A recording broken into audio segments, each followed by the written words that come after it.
ระพุทธรูปทองคำซึ่งสร้างมาตั้งแต่สมัยทวารวดีตอนต้นเลยแน่นอนว่าราคาค่างวดมันย่อมมีราคาจน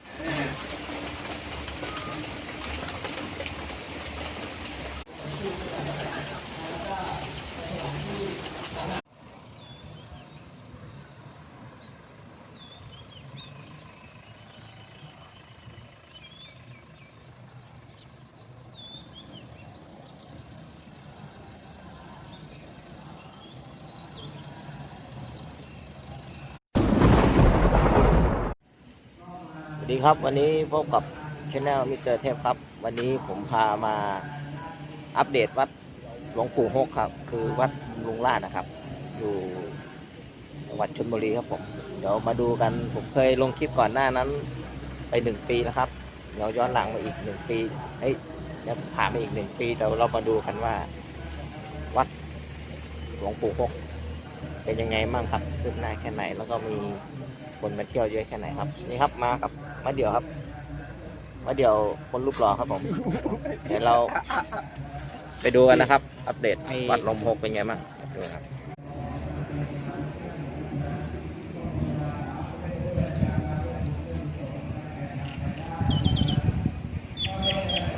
มีแต่จะตาโตเมื่อเห็นเงินก้อนใหญ่เพราะมันเป็นงานสบายค่าจ้างสูงถึงแม้จะเสี่ยงอยู่บ้างแต่สรุปแล้วมันก็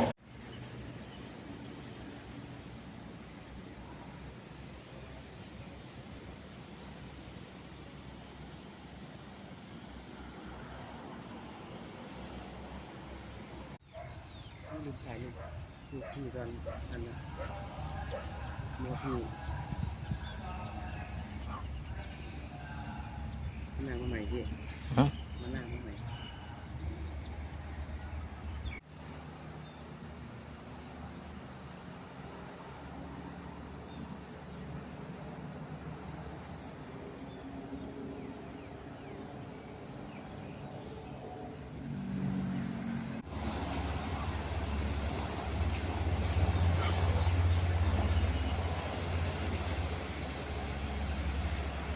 ก่อนนะครับนะเป็นขั้นตอนไปก่อนนะครับนะก่อนที่ขึ้นจะตามยาตอนของกองปู่ครับนะก็ความปลอดภัยนะครับเดินได้เลยนะครับรักษาทุกคนกดใจบุญทั้งหลายนะครับนะที่ขึ้นตอนนี้นะครับคณะกรรมการของเรานะครับนะปู่ก็ได้นะครับนะก็เรียนเชิญเจริญตานะครับรักษาทุกคนกดใจบุญนะครับที่เดินผ่านไปผ่านมาขอหลวงปู่มาแล้วนะครับนะก่อนที่ท่านจะเดินทางกลับหรือจะเดินทางไปธรรมะนะครับนะของทางวัดนะครับก็เรียนเชิญนะครับมาสามทุกคนกดใจบุญนะครับที่เพิ่งเดินทางมานะครับเกิดปีไหนก็ตั้งจิตอธิษฐานที่ปีเกิดของเรานะครับนะเพราะเราจะได้นะครับมาขอพรในสิ่งที่ดีนะครับนะท่านจะทำเท่าไหร่ก็ได้นะครับ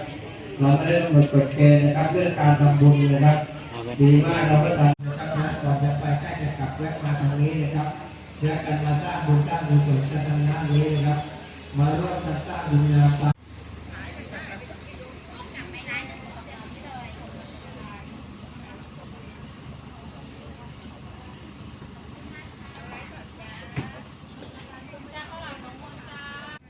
เจริญพรญาติโยมจากพุทธศาสนิกชนทุกท่าน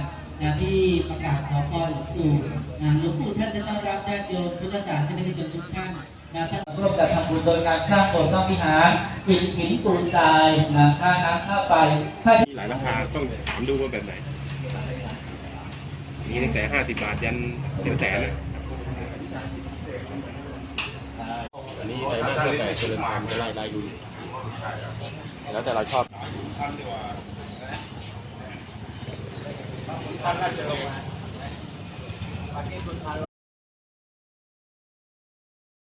พร้อมแจกแล้วเนาะเกิดท่านใดที่มาถึงแล้วยังไม่ได้รับการอาหารก็ขอเชิญได้ที่โรงค่ะ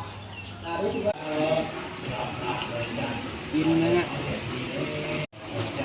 มันชิ้นใหญ่ๆหน่อยไม่เดียวอร่อยวันนี้ดิเนี่ยคนเขาเรียกคนใจบุญนี่เห็นไหมเนี่ยคนใจบุญเอามาเดี่ยวรูปหล่อ เ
ถึงแม้จะเสี่ยงอยู่บ้างแต่สรุปแล้วมันก็พระพุทธรูปทองคำซึ่งสร้างมาตั้งแต่สมัยทวารวดีตอนต้นเลยแน่นอนว่า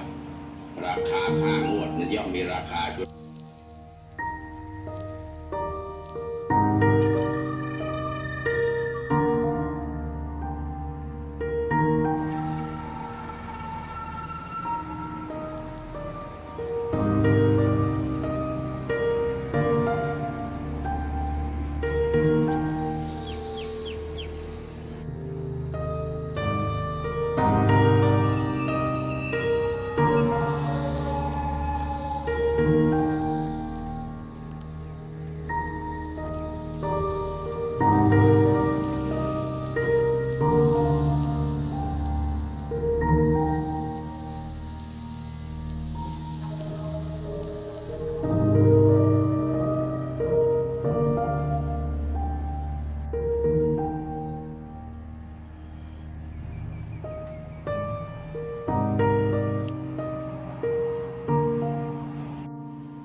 ถ่ายที่ไหว้พระครับ